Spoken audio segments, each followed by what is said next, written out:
All right, fact checkers, it is a brand new year, but we've got the same great coffee sponsor. So if you head over to Fox and Sons Coffee and use the promo code FCT for fact check this, you get 15% off any order of $25 or more. Also, be sure to check out the new blends that Steve's got over there. We've got the Den Blend 2 Electric Boogaloo. This is a medium roast coffee. If the dark roast was a little too robust for you, but the light was not quite getting what you needed, check out the medium roast. It is fantastic. And also, they've got a brand new one. It's the Costa Rica Honey Prep. Now, this is the same great coffee, but with a little bit of a floral aroma. You're going to really want to check this one out. So head over to Fox and Sons Coffee and use the promo code FCT at checkout to get that 15% off any order over $25. Let's get started. This episode will be completely taken out of context. Welcome to the Fact Check This podcast. All right, Fact Check This podcast, and let's kick off the new year by digging into why reason is actually just a bunch of terrible shit libs. We're going to look at, I'm not even going to give any preface, we're just going to jump right into it today because it's a brand new year and we need to get shit rolling. We're going to look at an article from Reason. The fight over kids at drag shows is a classic moral panic. Florida threatens a venue for letting minors attend a sexualized holiday cabaret performance with their parents. Of course, Florida Governor Ron DeSantis and his administration would continue the latest Christmas-themed targeting of drag queens as some existential threat. The state's Department of Business and Professional Regulation sent a letter Wednesday to the Orlando Philharmonic Plaza Foundation in Orlando, Florida, because their venue was hosting a Drag Queen Christmas, a touring stage production crossing the country that's been around for 8 years.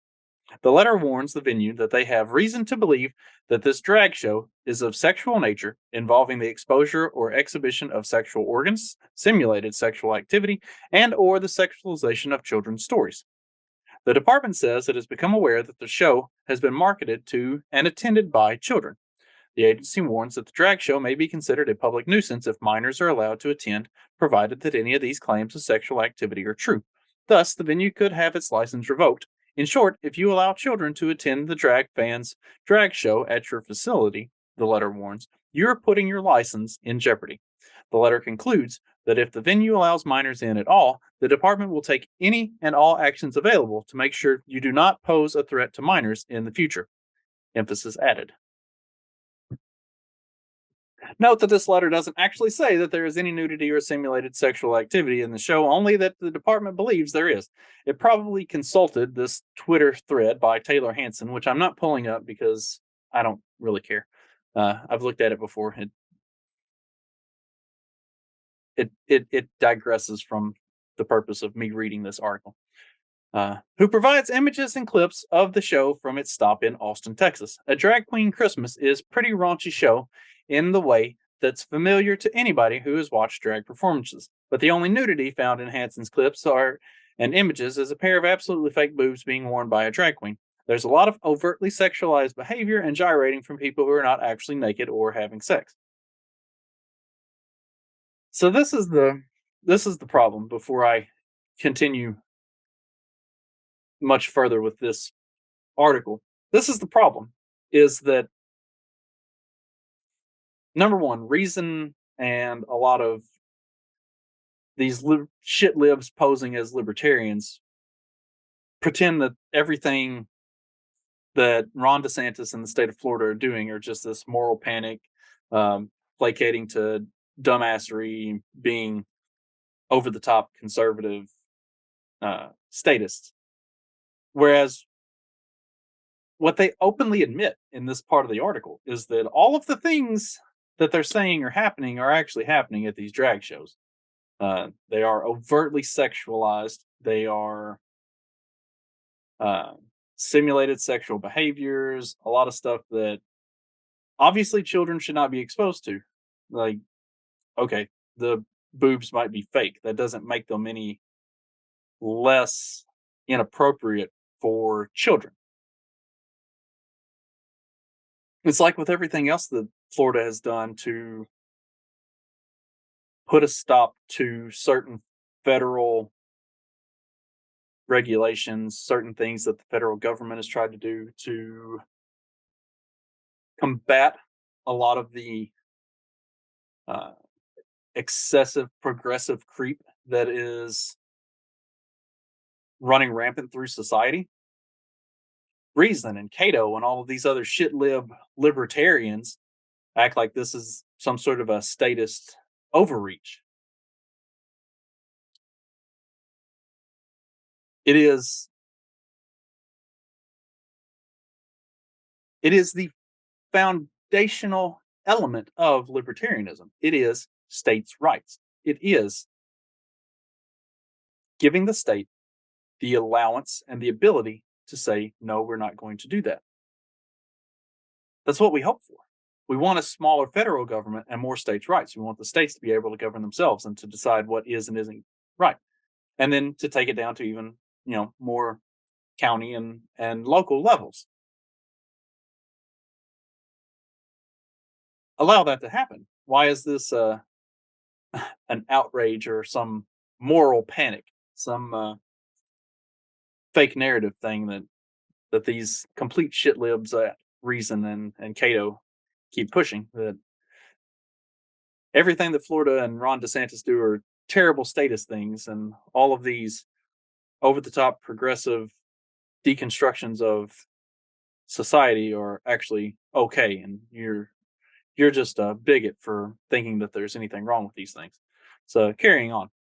Essentially, this is a Madonna concert circa her Blonde Ambition World Tour days. Madonna, of course, is famously beloved by gay drag queens, in particular for her wild looks and deliberately sexualized persona. She was threatened with arrest in Toronto back in 1990 for simulating masturbation during her live performance of Like a Virgin, though police eventually backed down. There was a moral panic then that children exposed to Madonna's antics were being sexualized at a young age. Funny how some things don't change. If I had small children, I probably would not take them to this show. But what's clear from Hanson's clips is that several parents did, voluntarily, and seemed to know what was going to happen. The website Florida Politics notes that while the company says that all ages are welcomed at the show, it also notes that local regulations may vary. At some venues, minors must be accompanied by an adult in order to attend, which was the case in the Austin show in Hanson's clips, and in others, minors are banned entirely. It doesn't appear that there's actually nudity in the show, and the amount of sexualization would put it at maybe an R rating if it were a movie. What we have here is a lot of screaming and politicization about families making entertainment decisions other adults do not like. This is flat out a moral panic. Except that it's not. But we'll get to that. Finish the article before I dive in. When I wrote last week about the targeting of these shows, some of the feedback I received insisted that while there's perhaps some anti LGBT politics at play here, there is a legitimate problem with letting kids attend these shows, and that it contributes to early sexualization. This is not a moral panic, some insisted. There is a limit to the parents' rights argument, and this all crosses a line. Parents should not be allowed to take their kids to live drag shows. To that, I say, by looking at the behavior here and the public response to it, we can see that, just as with Madonna, this is a moral panic. And this guy is a fucking idiot. People are exaggerating what is actually happening. I would definitely agree with anybody who says the show's content is sexualized, but the claims of nudity and simulated sex at these shows are very exaggerated to make it seem like children are encountering the same things that you might see at a strip club. In fact, in the threatening letter from Florida's Department of Business and Professional Regulation, officials point to a Florida court case that authorized shutting down businesses for violating lewdness statutes. But the example it uses, Hoskins versus the Department of Business Regulation, is a case involving women providing lap dances to patrons at a strip club. That doesn't appear to be happening in the clips Hanson gathered. Now, this is not to say that something similar hasn't or won't happen at a drag show. We've seen plenty of evidence that this stuff does happen very regularly at drag shows, to children, in fact.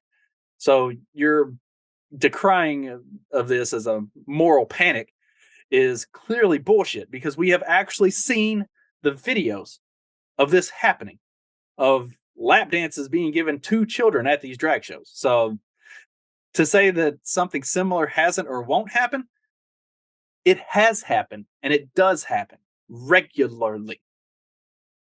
I would not be surprised to find out that one or more drag queens out there did cross a line when children were present. Again, we've got the fucking evidence. Displaying nudity or more explicit sexual simulation. Again, we have the evidence. Like, is this guy just completely blind and doesn't actually look at anything ever? Like, he's completely isolated into his own little bubble of what he thinks is going on with this and what happened and what the pictures in this Taylor Hanson, whoever the fuck that is, Twitter thread was. Like, this shit is out there. There's actual evidence of this happening regularly. In fact, more often than not, it would seem, just based on the evidence that we have available. But anyway, I said I wouldn't. I said I would finish the article before I digressed. Because see, and I digressed because I'm about to hit a line that's going to piss me off even more. But a hallmark of moral panic is the belief that violations are much more common than they are. But they fucking are. As Lenore Skazansky has regularly documented for Reason. We're going to take another shit lib from Reason's word for it. A child's actual risk of being abducted or sexually trafficked is completely out of alignment with the perceived risk. And the overprotectiveness that stems from these misaligned fears is not harmless. The moral panic about child abduction has led to overpolicing and threats of parents from the government. Take note, then, of DeSantis calling for the investigation of parents who bring their kids to drag shows. This is the right thing to do. These parents are. I'm not going to go so far as to call it child abuse, but it's definitely negligent. It's definitely not something that parents should be doing. Like, if a parent looks at this and thinks, "Oh man, that looks like a great idea for my 7-year-old," you are a bad fucking parent. You should have your. It's it's like the parents that are pushing forward with sex change operations for 9 and 10-year-olds. That is negligent parenting at best, and full on child abuse at worst. Like, these people should not be allowed to parent.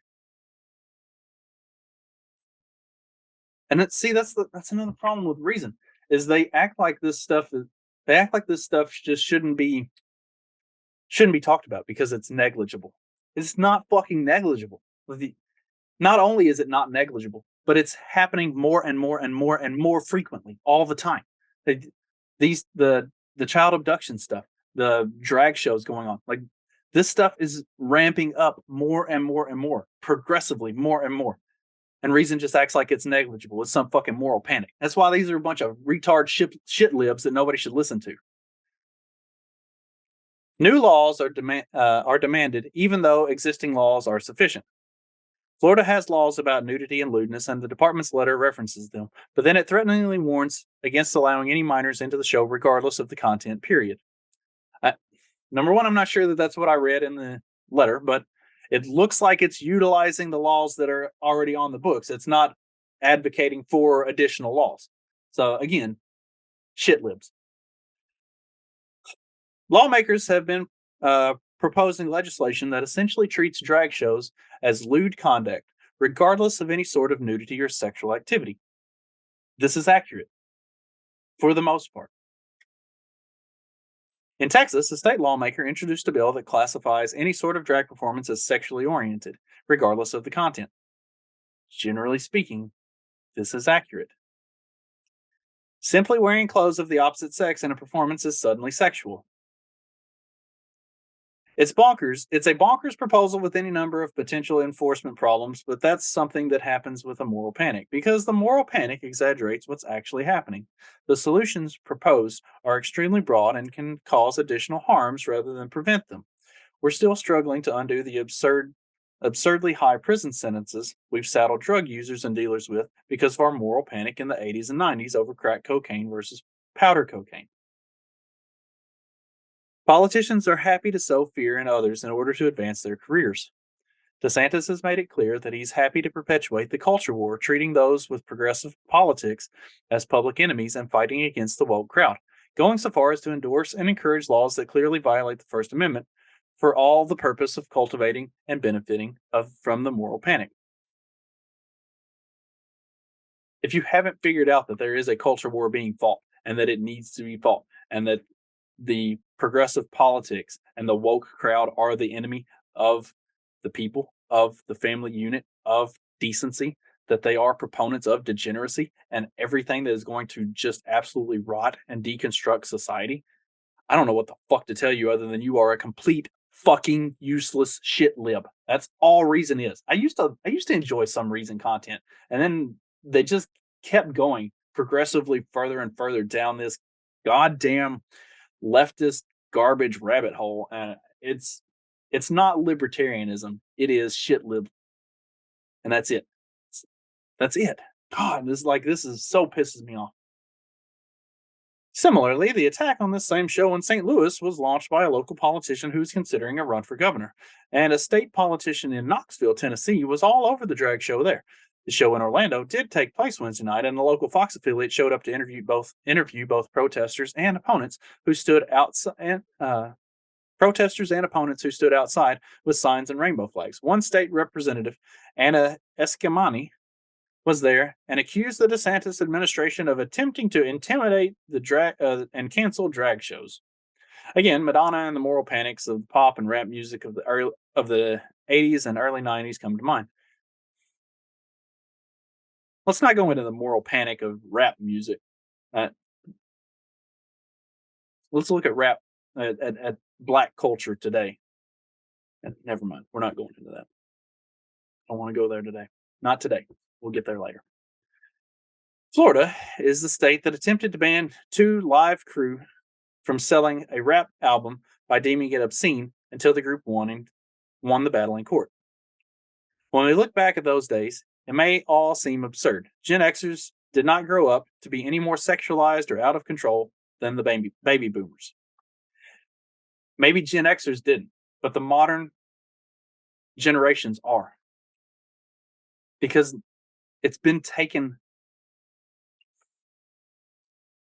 the classification of what was going on in the 80s and 90s as moral panic and nothing being done to actually dissuade it has led to what we see today, where now the millennials and Gen Z are becoming more radically sexualized and more radically just desensitized to all of this shit.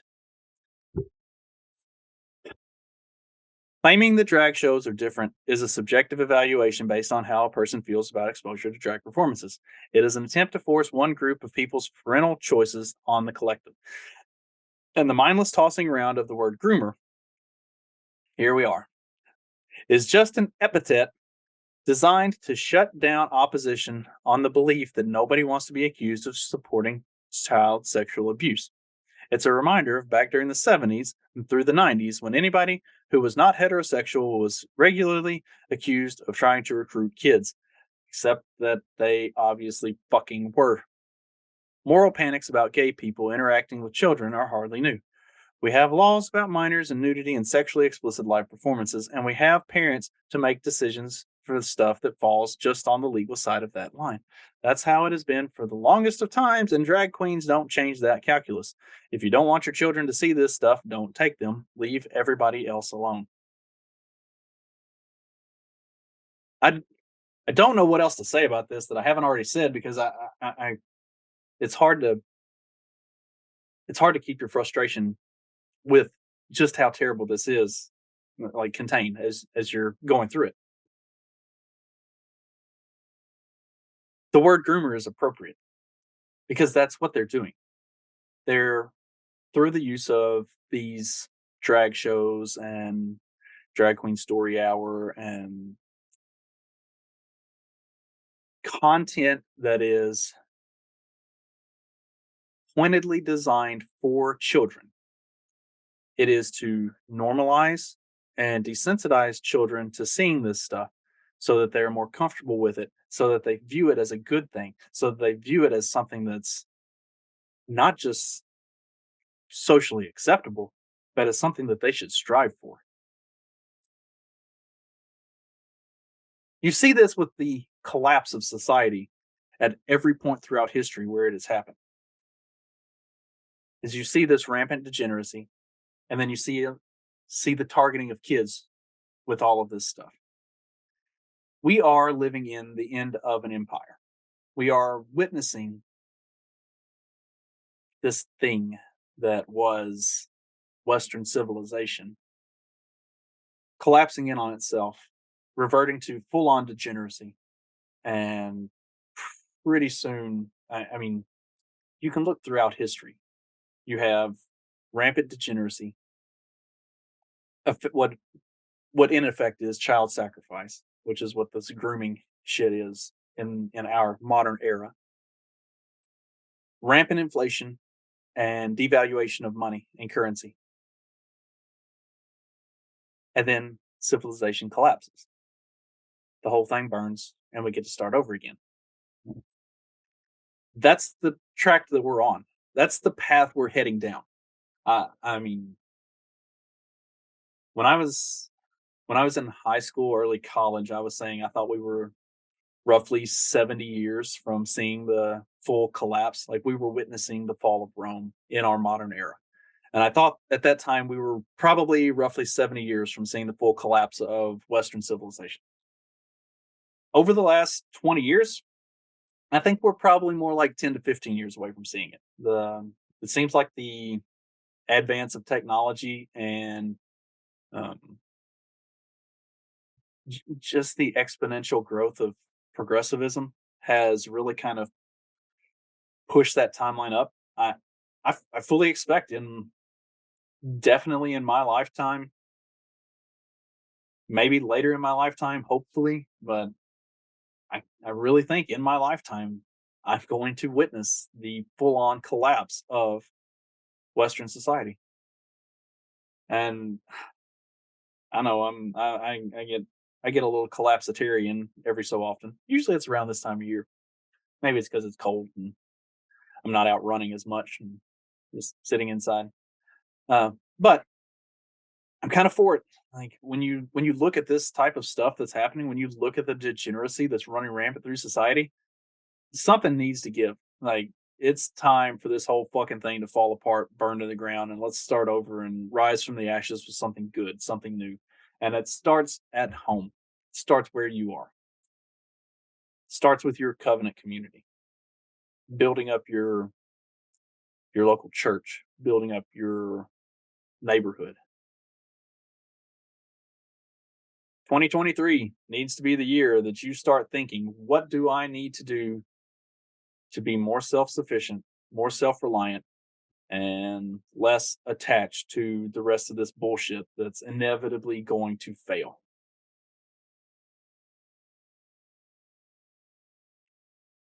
Because it's going to fail. Um, and probably sooner rather than later. Hate to start the year off on a black pill, but there will be plenty of white pills to come. Speaking of, be sure to check out all of our great sponsors. We've got Fox and Sons Coffee. As always, we've got Paloma Verde CBD, and we have now added Agorist Acres for all of your seed needs. Check out our great sponsors. There are ads on either end of this episode, and I'll have to start rotating them out since I got 3 now, or we're building in one in the middle. I really don't want to interrupt the content in the middle of the show for an ad read, so probably just stick with one on either end and rotate them out. But check out all of our great sponsors that can help you kind of get started on your road to self-sufficiency. Head over to Patreon and look for Fact Check This Pod on Patreon. I'm going to be doing daily content, be finding different articles and stuff, news headlines of the day, and talking about what's going on out there in the world and seeing if we can figure out how to make sense of all this craziness. Also, be sure to head over to Substack and follow me on my Substack. It's Fact Check This Substack is campbellj.substack.com. I write about mostly religious topics, Christianity, the kind of the sad state that modern Christianity is in the West, and how we can go about fixing some of that. So there are a lot of good things going on. Also, be sure to check me out on the morning after every Monday, Wednesday, and Friday. And you can check me out on Peddling Fiction with Johnny Profito. We will be doing twice a week. He's also going to start doing a Substack and doing a third show every week. So a lot of content coming out, a lot of stuff getting ramped up. I'm excited about 2023. I think it's going to be a great year for me, for sure. Hopefully for you as well. And I look forward to doing this with all of you. Be sure to tune in again on Wednesday, where I will actually be kind of continuing this topic to a certain extent. We're going to be looking at an article coming out of Scotland where there is anger as police in Scotland are rebranding pedophiles as minor attracted people. Some more of that normalization and destigmatizing some of the degeneracy in society. So we'll have another black pill on Wednesday, but I think it's good stuff, and it's stuff that people are missing out on. Like people people need to see how this normalization of this wretched shit is running rampant through our society and our culture right now, and it's got to a stop has got to be put to it at some point. So time to stand up to the evil that is wrecking our world. Hope you all have a great rest of your day, and I will see you on Wednesday. We've got a brand new sponsor for 2023, and I am really excited to partner with Agorist Acres.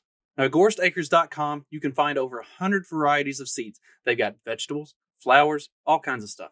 They've got heritage brands, everything that you want to start any kind of garden that you need. It's free shipping on any order of $20 or more. They've got cool packaging, and most of the seeds come in a fancy glass vial, no paper envelopes. They accept US dollars and crypto and can easily take either at checkout. Now be sure to head over to agoristacres.com, and anything that you get, use the promo code FCT at checkout for 10% off your order. I say all the time that you need to be starting your own garden, you need to be growing your own food, you need to be getting off the grid and becoming less dependent on grocery stores and stuff like that. Agorist Acres is a great first start. They have got everything you need for whatever kind of garden you want. Great people, great product, highly recommend. So go check them out.